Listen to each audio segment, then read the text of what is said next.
Drugs వాడకంపై Congress ప్రభుత్వం ఉక్కుపాదం మోపుతోంది.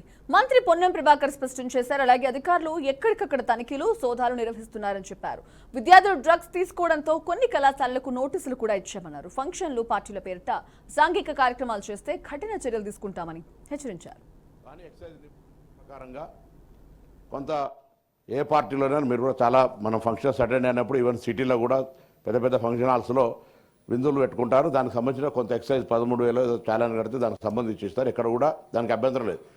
కానీ ఆ పేరు మీద ఎక్కడైనా డ్రగ్స్ వాడితే లేదా అశ్లీలత ప్రదర్శిస్తే తప్పకుండా చట్టంలో చర్యలు తీసుకోబడతాయి అధ్యక్ష.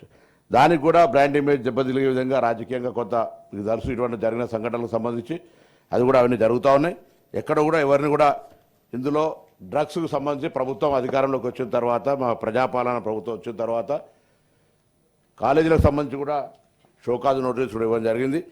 మీకు ఇంకో విషయం కూడా ఈ వారం రోజుల్లోనే అంటే డ్రగ్స్కి సంబంధించి ఎంత ఏ విధంగా ఉక్కుపాదం మోపుతున్నాం అనేది అంటే 1వ తారీఖు 12 నెలల నుంచి 7వ తారీఖు లోపలనే దాదాపు 2 కోట్ల రూపాయల డ్రగ్స్కి సంబంధించి సీజ్ చేయడం జరిగింది. గంజాయి, నార్కోటిక్స్ కావచ్చు, ఇతరత్ర.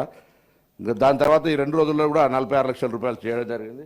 ఈ రైడ్స్ కూడా పబ్స్, తెలంగాణ సంబంధించిన పబ్స్ విషయం లోపల కావచ్చు, వారు చెప్తున్నారు కొన్ని పబ్స్కు సంబంధించి క్రేవ్స్లు కూడా పెడతా ఉన్నాం. ఎక్కడెక్కడైతే గాంజా, కొకైన్ ఎక్కడ కొంతేమో బయట చేసుకొని రావడం వల్ల అక్కడ పబ్లో దొరుకుతూ ఉన్నారు.